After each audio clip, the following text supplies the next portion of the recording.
Muy bien, chicos, la clase del día de hoy corresponde a lo que son las expresiones algebraicas, ¿de acuerdo? Muy bien, entendamos primeramente qué es una expresión algebraica. Vamos a partir primeramente de la teoría del álgebra, ¿ok? Cuando hablo de la teoría del álgebra me refiero en específico a lo que compete todo lo básico relacionado al álgebra en sí, ¿de acuerdo? Ya hemos hablado de números enteros, hemos hablado de las operaciones con números enteros, hemos hablado de qué es una variable, hemos resuelto ecuaciones, ¿sí o no? Entonces, todo eso que implica lo que hemos visto hasta el momento es justamente parte de la teoría del álgebra. Entonces, ahora lo que nos vamos a encargar es ver cómo se expresa, en este caso, una, en este, una en este caso, una forma de, en ese caso, de denominar un término algebraico. Y eso es lo que vamos a ver justamente el día de hoy. ¿Qué es una expresión algebraica? Vamos a definirlo como el conjunto finito, ojo, finito quiere decir que tiene fin, ¿sí? De constantes, los cuales van a ser representados por números, y variables, los cuales van a ser representadas por letras, las cuales van a estar unidas por operaciones de adición, sustracción, multiplicación, división, potenciación, etcétera, etcétera, etcétera. ¿De acuerdo? Entonces, para resumir, números, letras y signos, y símbolos en este caso de operaciones. Ya está. Ahora, ten en cuenta lo siguiente, que los exponentes de las variables, ojo, de las variables, de las letras, deben ser números racionales. ¿Qué significa que sean números racionales? No pueden ser números irracionales como el número pi o como el número e, ¿de acuerdo? Tampoco pueden ser números, digamos, que van hasta el infinito, ¿ok? Entonces, ejemplo, ¿no? 3a a la quinta b a la séptima por c, menos 2a a la cuarta por b al cubo, más 7, ¿no? Esta es una expresión algebraica, ¿de acuerdo? Ahora, vamos a tener que determinar qué es un término algebraico que mencioné justo al principio. El término algebraico, chicos, es la unidad mínima de una expresión algebraica, es decir, la mínima forma en la cual vamos a expresar, vamos a dar la redundancia, vamos a determinar una expresión algebraica, ¿ok? Ejemplo, ¿no? Menos 17m al cuadrado n, más 8m a la séptima n, más 3xy, menos 5x a la cuarta. Ahora dice que esta expresión algebraica tiene 4 términos algebraicos. Y vamos a denotarlos. El primer término algebraico es menos 17m al cuadrado por n. El siguiente término algebraico es más 8m a la séptima n, o simplemente 8m a la séptima n. El siguiente término es más 3xy, o simplemente 3xy. Y el siguiente término es menos 5x a la cuarta, y acá están expresados. Ojo, si te das cuenta, el signo que se le antepone, ya sea de suma o de resta, es el signo que va a determinar también el signo del término algebraico. Adelante del 17m cuadrado n hay un signo menos, por lo tanto este tiene signo negativo. Acá tiene un signo más, y acuérdate cuando no hay necesidad de que haya un signo, es porque es positivo. Lo mismo ocurre con el 3xy. No aparece signo, ¿por qué? Porque sobreentiende que es positivo. Mientras que el 5x a la cuarta tiene un signo negativo adelante, y tiene que ir el signo negativo adelante. ¿Ok? Muy bien. Entonces tenemos los 4 términos están separados por los signos de suma y de resta. Es decir, en este caso, ¿cómo sabemos que los términos se van a separar? A través de los signos de suma y de resta. Es decir, cada vez que aparece un signo de suma y de resta, o de resta, perdón, en ese caso estamos separando términos, ¿de acuerdo? Entonces, cada vez que vemos un signo de más, ya, acá hay un término a su costado y acá hay otro término a su costado. Lo mismo ocurre acá, ¿no? Acá hay otro término y acá hay otro término. Listo. Esa es la forma más simple de reconocer un término algebraico. ¿Ok? Ahora, vamos a ver los elementos de un término algebraico, ¿ok? Entonces, ya esto ya lo hemos visto en años anteriores, vamos a volver a repetirlo. Tenemos finalmente las letras, que son los actores principales de lo que viene a ser el término algebraico. Las letras, que ahora a partir de ahora van a ser conocidas como variables. Ojo, variables. O también, otra manera de llamar a las variables es incógnitas. Variables o incógnitas, chicos. ¿Ok? Variables o incógnitas. Entonces, las letras van a ser variables o incógnitas. En este caso, las variables o incógnitas se van a ver afectadas por unos numeritos que van a estar en la parte superior derecha de cada uno, los cuales son los exponentes. Eso ya lo saben, obviamente, por lo que hemos visto potenciación, ¿sí? ¿De acuerdo? Entonces tenemos variables y tenemos exponentes. Ojo, ¿ah? Y por último tenemos lo que es el coeficiente. El coeficiente es el número que va a acompañar, en este caso, a la variable o a las variables. ¿De acuerdo? Además, el coeficiente va a contar con un signo. Va a depender mucho de si todo el término algebraico es positivo, entonces el coeficiente es positivo. Si todo el término algebraico es negativo, entonces el coeficiente es negativo. ¿Ok? Entonces tenemos coeficiente, variables y exponentes de las variables, justamente. Cuando no aparece un exponente, recuerda que el exponente es 1, ¿sí o no? Ahora, todo el conjunto de variables y exponentes, chicos, todo este conjunto de variables y exponentes, mira, no estoy incluyendo el coeficiente, ¿ah? Solamente lo que es variables y exponentes, en este caso, se le conoce como parte literal, ¿de acuerdo? Parte literal, lo que es exponentes y variables. Muy bien. Ahora, tenemos también, ¿qué cosa? Lo que son los términos semejantes, ¿de acuerdo? ¿Qué son los términos semejantes en este caso? Son aquellos términos que tienen la misma parte literal. ¿Qué significa esto?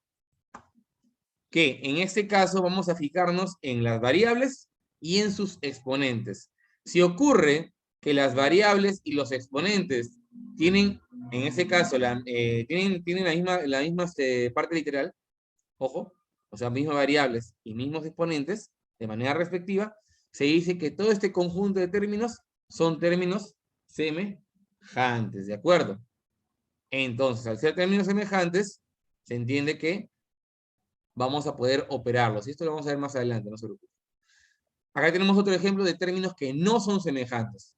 ¿Tienen las mismas variables? Sí, tienen las mismas variables, pero no tienen los mismos exponentes. Por lo tanto, en este caso tienen exponentes diferentes, no son términos semejantes. Acá tenemos otro ejemplo. Sí son términos semejantes esto de acá, mira, 3x por y a la quinta, menos 3y a la quinta por x, 4x a la quinta. Alguno me dirá, profesor, pero ese término que está acá, ¿sí? Está en desorden. ¿No importa que esté en desorden? No, en realidad no importa. Acuérdate que el orden de los factores no altera el producto. Entonces yo puedo poner y a la quinta primero y después x, o primero x y después y a la quinta. A pesar de que se ha invertido el orden de las variables, estas son las mismas y sus exponentes también son los mismos. Entonces no hay ningún problema acá. ¿De acuerdo? Listo. Y eso es todo, chicos, en cuanto a la teoría de lo que viene a ser las expresiones algebraicas. Muy bien, chicos. Primer ejercicio de la práctica dirigida dice lo siguiente. En el primero me dicen que escriba dentro del paréntesis S si es expresión algebraica y N si no lo es. En el primer ejemplo tenemos que esto sí es una expresión algebraica. ¿Y por qué, profesor? Porque justamente, si te das cuenta, en este caso, hay variables con respectivos exponentes. Pero, profesor, aquí hay una raíz de 5, ¿no hay problema? No hay problema, porque es parte del coeficiente. Entonces, esto sí es una expresión algebraica. El siguiente. Acá algunos me dirán, profesor, pero el exponente tiene una raíz. Entonces, no es una expresión algebraica. Date cuenta de un detalle de cosa, que la raíz cuadrada de 9 es un número conocido, y la raíz cuadrada de 9 vale 13, ¿o no?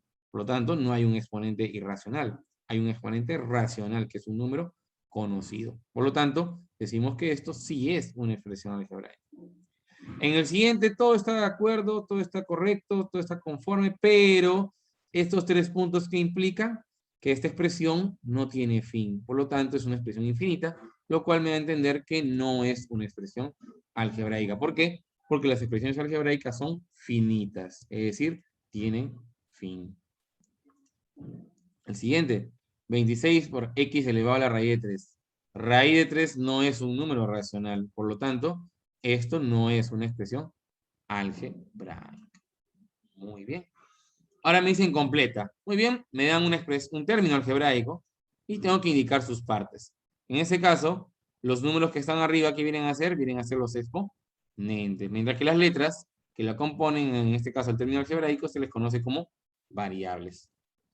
Al número con signo que acompaña lo que vienen a ser los exponentes y variables, se le conoce como coeficiente. Y por último, el conjunto de exponentes y variables se le conoce como parte literal. Muy bien. A ver, siguiente ejercicio me dicen, dado el siguiente término algebraico, y me piden completar solamente los datos, ¿no? En este caso, el coeficiente sería ¿quién? Sería menos 27, que es el número que acompaña las variables. Mientras que la parte literal está conformada por las variables, que son las letras, y sus respectivos exponentes. X a la séptima por Y a la cuarta por M, ¿sí? Y las variables son las letras, justamente, X, Y y M. Mientras que los exponentes son los números que están por encima de las variables. 7, 4, y también tienes que considerar el 1, al cual está elevado la variable M. Acuérdate que cuando no hay número en la parte superior y derecha, se sobreentiende que acá debe ser 1. Por lo tanto, los exponentes son 7, 4 y 1. En el siguiente ejercicio me dicen, construir un término algebraico cuyo coeficiente es, toda esa expresión de ahí, su variable es m, n y z y su exponente 7, 9 y 4 respectivamente. A ver, el coeficiente me lo dan oculto, me lo van atrás de una operación, la cual sería 49 a la 1 medio menos de raíz cuadrada de 25 sobre por 9 en este caso. El coeficiente sería raíz cuadrada de 49. Acuérdate que este exponente fraccionario se va a convertir en ¿qué cosa? El exponente, que es la parte de arriba del numerador, y el 2 que va a pasar a ser el índice de una raíz, que sería raíz cuadrada. Menos raíz cuadrada de 25 por 9, la raíz se reparte, ¿sí o no? Raíz de 25 por raíz de 9. Y eso sería igual a ¿cuánto? A 7, raíz cuadrada de 49 es 7, menos raíz cuadrada de 25 es 5, por raíz cuadrada de 9 que es 3. 7 menos 5 por 3 que es 15. 7 menos 15 es menos 8. Recuerda que primero es la multiplicación antes de la resta. Después, las variables, ¿cuáles son? M, N y Z, y los exponentes 7, 9 y 4 de manera respectiva. Entonces, el término algebraico sería menos 8, M a la séptima. Mira, date cuenta qué cosa, que a cada variable dice que le corresponde un exponente de manera respectiva. Es decir, M a la séptima, N a la novena y Z a la cuarta. Entonces, el término algebraico terminamos diciendo que es menos 8M a la séptima por N a la novena por Z a la cuarta. En el siguiente ejercicio, elabora un término algebraico cuyo coeficiente es toda esa expresión de acá, ¿no? Sus variables X, Y y A, y sus exponentes 16, 3 y 9. Muy bien. En este caso tenemos que el coeficiente sería raíz cúbica de 2 por raíz cúbica de 4. Recordemos que cuando tenemos una multiplicación con los mismos índices, se juntan los dos números que están multiplicándose dentro de los radicandos. Es decir, sería raíz cúbica de 2 por 4. ¿Y 2 por 4 cuánto es? Es 8, raíz cúbica de 8. Más 36 a la 1 medio, lo cual se va a convertir en raíz cuadrada de 36. Sus variables son X, Y y A. Raíz cúbica de 8, 2. Raíz cuadrada de 36, 6. 2 más 6, 8. Ese sería el coeficiente. Ahora las variables son X, Y y A y los exponentes 16, 3 y 9. Me dicen nuevamente respectivamente, es decir, nuevamente sería acá X a la 16 ahora, Y al cubo y A a la novena. Muy bien. Entonces el término algebraico sería 8X a la 16, Y al cubo, A la novena. Listo. Muy bien, últimos dos ejercicios me hablan de semejanza en términos, ¿sí? Y recordemos que cuando dos términos son semejantes tienen la misma parte literal, es decir, la misma variable con su respectivo exponente. En el primer ejercicio me dicen determinar A más B si los siguientes términos son semejantes. Es decir, por el lado de la X, ¿sí? Nos fijamos en la X, tiene que tener el mismo exponente. Es decir, X a la A, X a la 8. A tiene que ser 8, ¿sí o no? Necesariamente, para que sean semejantes. Y por el lado de la Y a la 13 y Y a la B. Es decir, en este caso, B tiene que ser igual a 13 necesariamente para que sean semejantes. Por lo tanto, si me piden determinar A más B, me están pidiendo determinar 8 más 13, lo cual me da 21. Muy bien. En el último ejercicio me piden M más N menos A. Si se tienen los siguientes términos semejantes. Muy bien. Por el lado de la X, X a la M, X a la séptima. Por el lado de la Y tenemos Y a la novena, Y a la N menos 5. Y por el lado de la Z, Z elevado a la más 3 y Z elevado a la 11. Entonces, por el lado de la X vamos a igualar M igual a 7. No hay problema. Por el lado de la Y tenemos que hacer una ecuación previa. ¿Por qué? Porque 9 va a ser igual a N menos 5. Ese 5 que está restando va a pasar a sumar. Y 9 más 5 me da 14. Por lo tanto, N vale 14. Y en la Z, tenemos que Z elevado a la A más 3 va a tener que ser igual a Z elevado a la 11. Es decir, A más 3 va a ser igual a 11. Ese 3 que está sumando pasa a restar. 11 menos 3, ¿cuánto es? 8. Entonces tenemos M igual a 7, N igual a 14 y A igual a 8. Por lo tanto, ¿cuánto sería lo que me piden? Me piden M más N menos A. m más n, 7 más 14 menos 8. 7 más 14 es 21, y 21 menos 8 es 13. Listo, chicos.